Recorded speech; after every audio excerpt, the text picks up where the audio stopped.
Hello friends, welcome to Unacademy. This is me doctor Siddharth Arora. Friends, हम लोग session number 9 पर आ गए हैं और हमारे summary course of Laxmikanth for polity. Yes, this is session number 9। हमने बहुत सारे सेशंस इस तरह से भी कर लिए जिसमें मैंने उसमें तुम्हें पढ़ा दिया, और उसके साथ साथ आई हैव ऑल्सो इंश्योर्ड कि हमने कुछ प्रैक्टिस क्वेश्चंस भी कर लिए। All of this and so much more is available. याद रखना, ये एक ऐसी सीरीज है जो अगर तुमने ठीक से कर ली, there will be no problem in at least in so far as polity is concern. तो आज हम लोग सेशन नंबर 9 कंप्लीट स्टार्ट करेंगे, और इस सेशन नंबर 9 को एक नया टॉपिक होगा। अब ये ऑब्वियसली जैसे मैंने सीजन्स के फॉर्म में डिवाइड कर दिया है, तो इसका एक नया टॉपिक होगा। अगर आपको इसका पीडीएफ चाहिए तो इस वीडियो को पॉज कर लो, इस कोड को स्कैन करके मेरे टेलीग्राम चैनल पर पहुंच जाओ। मैं तुरंत तुम्हारे साथ जैसे जैसे कोर्सेज चलते जाएंगे मैं तुम्हें इसके साथ शेयर करता चले जाऊंगा पीडीएफ, ताकि तुम्हें जब रिवाइज करने का मौका मिले you can revise it. So either ways मेरा इरादा यह है कि किसी ना किसी तरह से तुम्हारी मदद हो सके। फिर से मैं बोलता हूं कि मैं लक्ष्मीकांत समरी क्यों पढ़ा रहा हूं और कोई बुक क्यों नहीं। इसीलिए ये बुक पढ़ा रहा हूं बिकॉज नंबर 1, ये बड़ी डिटेल्ड बुक है, there is no doubt about it. It is specially for the UPSC civil service examination. इस किताब के ऊपर ही ये लिखा हुआ है।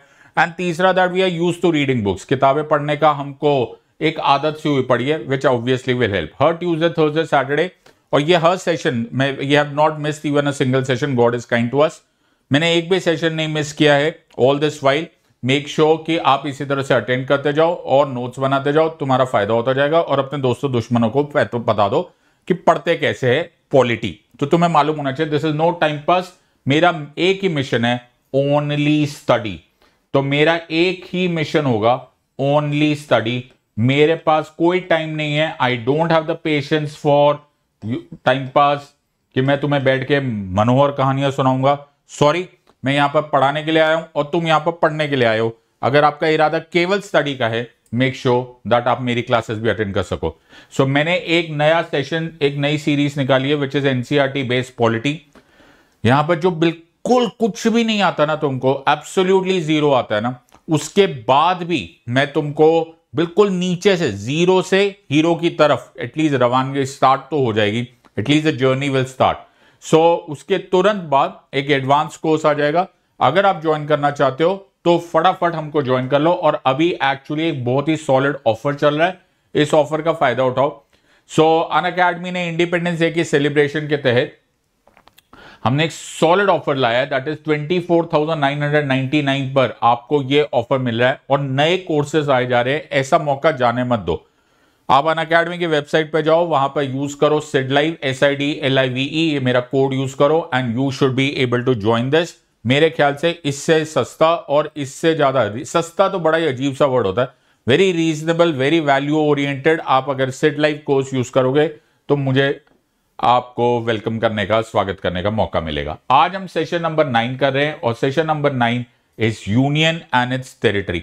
बड़ा ही इंटरेस्टिंग टॉपिक। इनफैक्ट इसी टॉपिक को मैं बाद में जब एडवांस स्टेज पर जाएंगे तो हम इसी को कनेक्ट कर लेंगे विद फेडरलिज्म, फिर हम कनेक्ट कर लेंगे सेंटर स्टेट रिलेशंस। बड़े सारे टॉपिक्स इसी से रिलेट हो जाते हैं। बट आज की क्लास बिल्कुल absolutely right at the basics class है, which is related to union and its territory. Now please try and understand, और बड़ा मजा आएगा तुम्हें समझने के लिए। जब हम इंडिया का स्ट्रक्चर बात करते हैं, हम एक लाइन बड़ा कॉमनली यूज करते हैं और वो बोलते हैं we are a quasi federal state with a unitary tilt. ये क्या मतलब हुआ? What is a quasi federal state with a unitary tilt? Now इस पॉइंट को समझना थोड़ा सा जरूरी है। So now let's pay attention and understand the entire structure with relationship to the point here. So quasi-federal state with a unitary tilt का मतलब क्या हुआ? So हुआ क्या?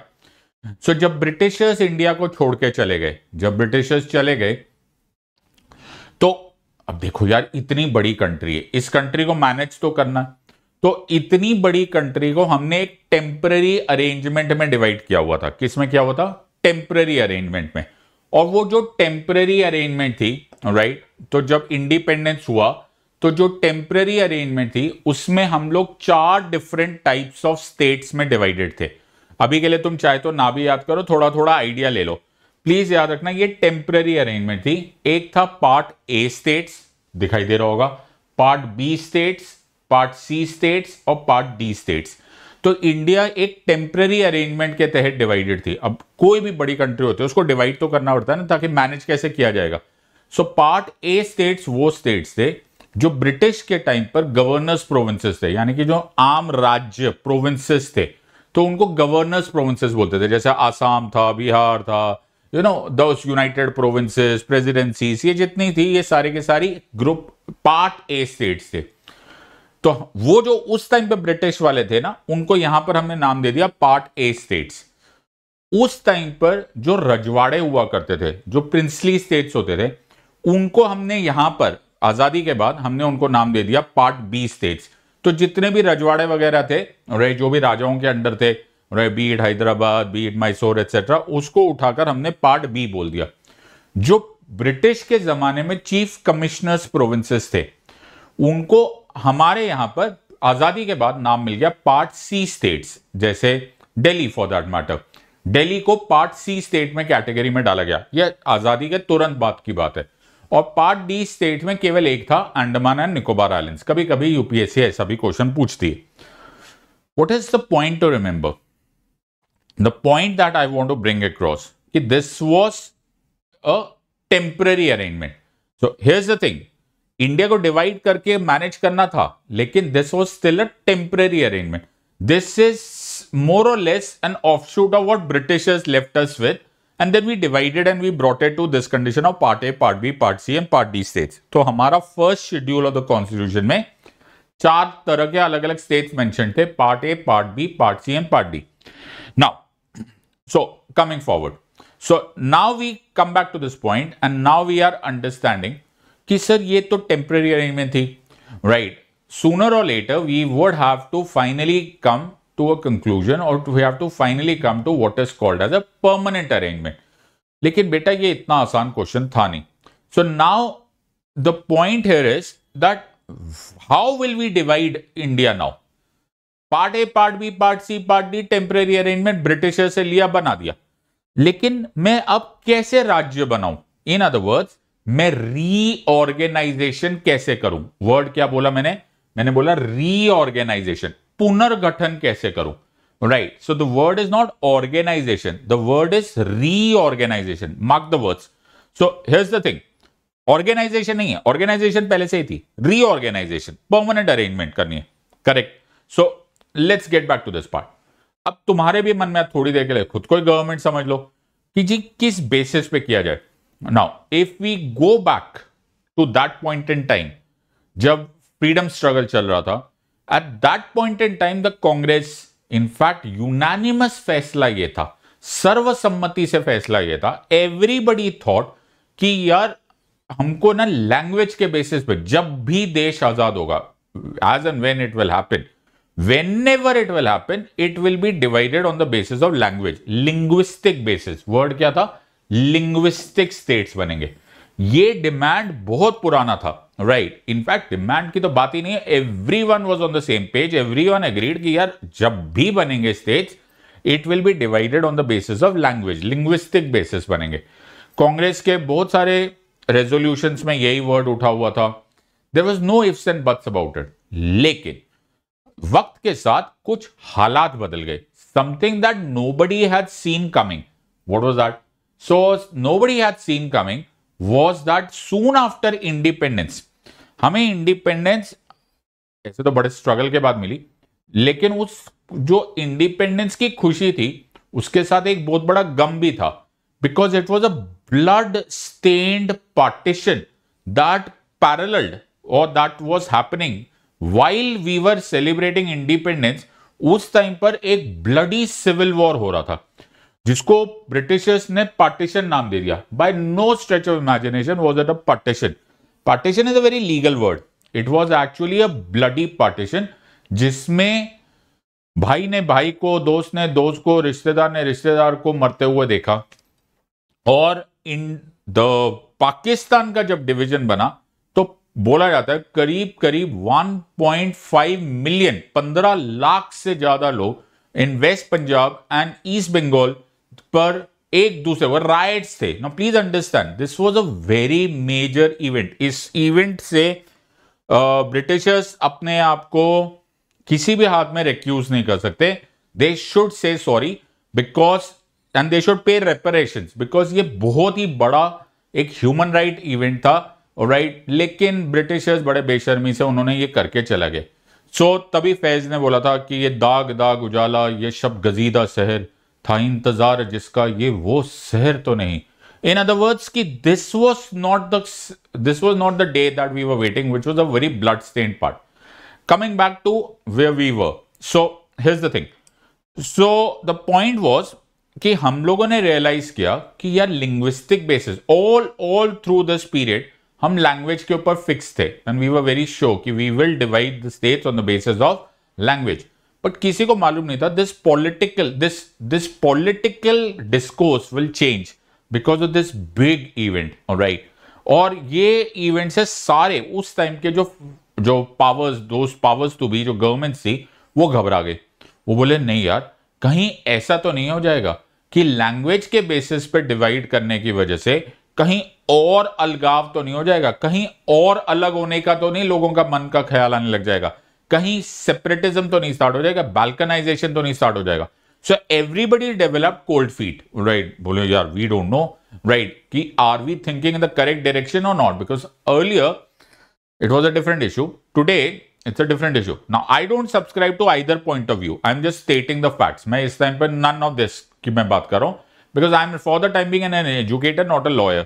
Alright, मैं कोई activist statement नहीं बोल रहा हूँ, but for the time being we're just stating facts. कि उस टाइम पर the government at that time they developed cold feet. They did not have the fixity, or rather they were not very sure कि क्या किया जाएगा. So 17 जून 1948 को doctor Rajendra Prasad, the then president of India, ने एक कमीशन अपॉइंट किया, और उस कमीशन को लिंग्विस्टिक प्रोविंसेस कमीशन बोला जाता है.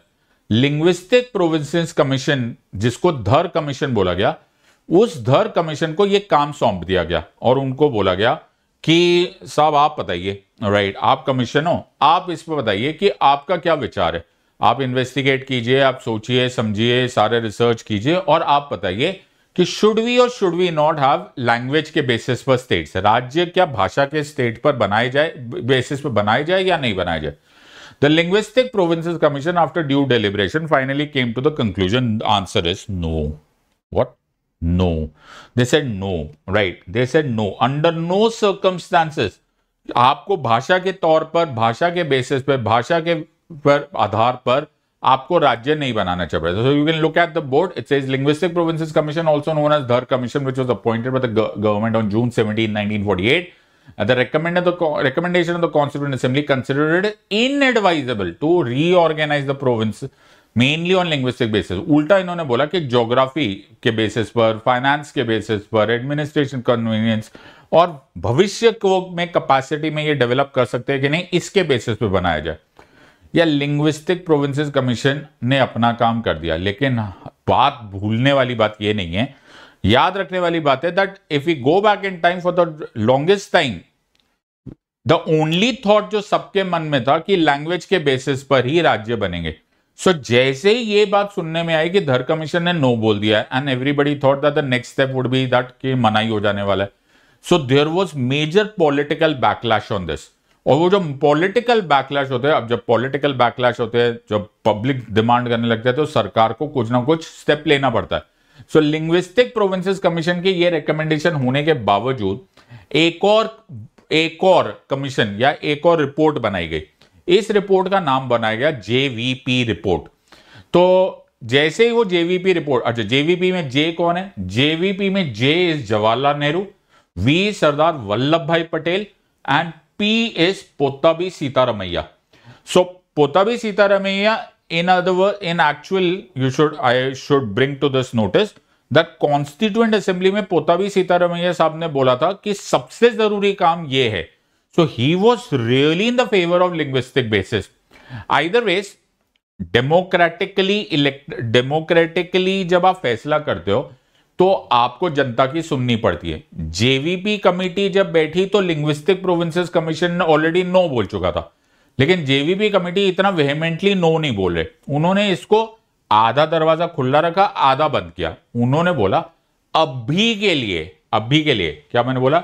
अभी के लिए प्रेजेंट टाइम में हमें नहीं लगता कि लैंग्वेज के बेसिस पर राज्य बनने चाहिए। पॉइंट यहां पर समझो, अभी के लिए नहीं लगता, फॉर द टाइम बीइंग।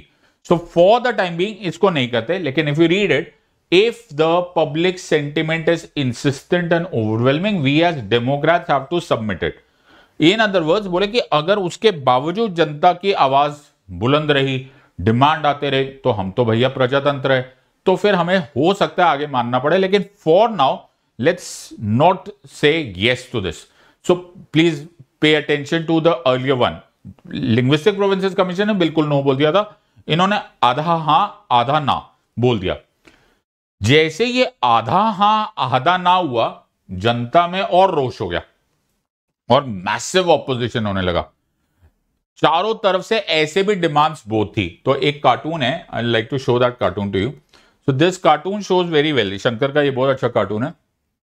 ये नेहरू जी बीच में है, ऑलराइट, और अलग अलग राज्यों की डिमांड हो रही है, ऑलराइट।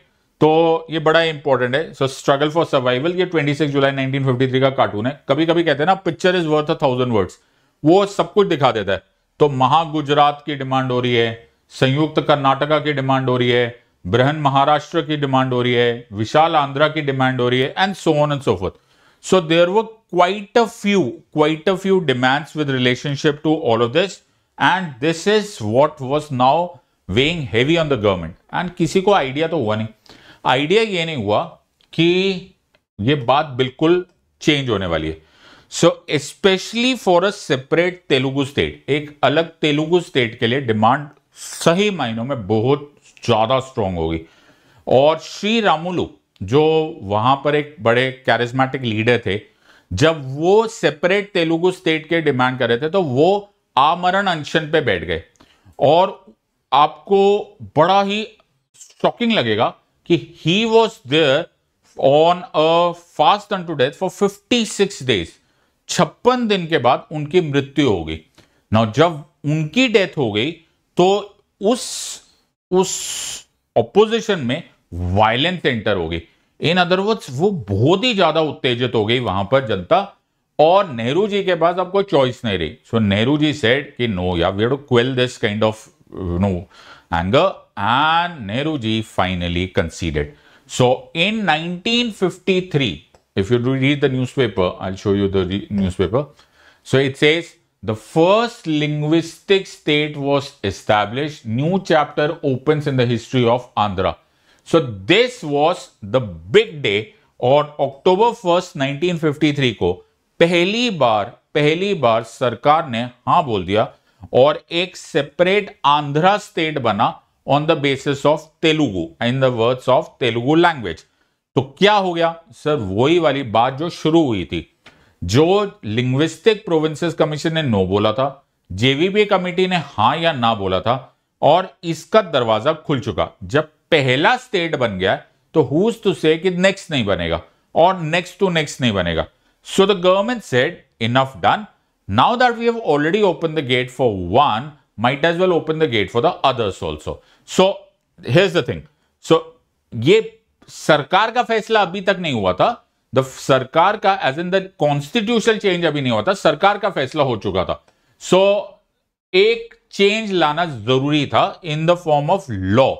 तो एक नया कमीशन बनाया गया, और उस कमीशन का नाम दिया गया स्टेट रीऑर्गेनाइजेशन कमीशन इन 1954, जिसको फजल अली कमीशन बोलते हैं, बिकॉज जस्टिस फजल अली उसके चेयरमैन थे। There were two other members, Kunjru and K M Panikar. So Vidyanath Kunjru and K.M. Panikar इसके मेंबर्स थे। तो ये 3 मेंबर, तो you can see this state reorganization commission held its meeting on February 12, 1954। अब फिर से वही सवाल, the same question was posed to them again कि sir do you think that हमारे पास लैंग्वेज के बेसिस पर हमें स्टेट्स बनाने चाहिए? तो पहली बार, for the first time in this entire saga, the first time the State Reorganization Commission answered the question in affirmative, and they said yes, even if you want to form a state mainly on the basis of language, you're free to do this. And this was, the door is now open. So the first time the door was closed, the second time the door was half open, half closed. Since we were as Democrats, we cannot be ignoring the democratic pressure of the people. After the formation of Vishala or the Andhra state, then you have the State Reorganization Commission, Fazal Ali Commission, saying yes. So mainly on the basis of language, you can read this now. State Reorganization Commission in 1954 with Justice Fazal Ali as the chairman and Hridaynath Kunjru and K.M. Panikkar as members for the preservation of unity and security of the nation, linguistic and cultural affinity of the people, and financial, economic and administrative viability, you can have languages. तो state reorganization commission की recommendations आई और state reorganization commission के recommendations के basis पर एक act निकाला गया. उस एक्ट का नाम था स्टेट रीऑर्गेनाइजेशन एक्ट ऑफ 1956. अगर तुम इसको ध्यान से देखोगे तो यहां पे लिखा हुआ है an act to provide for reorganization of states. Sir reorganize मतलब because earlier there was already an organization, part A, part B, part C and part D states already थे. हैविंग सेड सो, अभी हमारे पास time आ गया था reorganisation का. Now ये सिर्फ act पास करके तो कुछ होता नहीं, because the constitution already had in its place the first schedule जहां पे पास part A, part B, part C and part D states लिखे हुए थे. So that has to be taken care of and that was done by the 7th Constitutional Amendment Act 1956. तो एक साथ में स्टेट रीऑर्गेनाइजेशन एक्ट निकाला गया और उसी के साथ 7th Constitutional Amendment Act 1956 निकाला गया. इफ यू रीड इट यहां पर, तो यहां पे लिखा हुआ वो जो original part A, part B, part C वाला है उसको अबॉलिश कर दिया गया, उसको हटा दिया गया और एक नई कैटेगरी आ गई कि India will have states and union territories. हमारे पास अब राज्य होंगे और केंद्रीय शासित प्रदेश होंगे. तो तुम्हें अगर यह बात सुनने में आया या if you are ever asked the question कि स्टेट और यूनियन टेरिटरी नाम के शब्द हमारे कॉन्स्टिट्यूशन में कब शब्द आए, तो स्टेट एंड यूनियन टेरिटरी की क्लासिफिकेशन ओनली आई after the 7th constitutional amendment act of 1956. उससे पहले part A, part B, part C and part D state से. An interesting trivia that one must know at this part कि इससे पहले Delhi part C state था, लेकिन इस अमेंडमेंट के बाद दिल्ली एक यूनियन टेरिटरी बन गया. And it was far later in 69th constitutional amendment act 1991 कि वही Delhi national capital territory of Delhi, NCT of Delhi बना. This is interesting trivia and this is the story of union and its territory. ये change हुआ कैसे is something that you should know. So एक limited period of time में मैंने तुम्हें practically सारी चीजें बता दी है which is related to UPSC. अगर तुम इतना भी कर लोगे, it really forms a very good basis for you to go ahead and start understanding the topic even better. I hope तुम्हें मजा आया. If you've enjoyed this, make sure you make your notes और next class में जरूर आना. और मैं कभी भी सरप्राइज करते हुए तुम्हारे साथ एक MCQ चैलेंज कर लूंगा. I'll be very very happy to continue teaching like this. मुझे उम्मीद है कि तुम्हें इसका फायदा होगा. I hope you have enjoyed. In the words of Unacademy, let's crack it. Until next time, God bless, thank you and Jai Hind.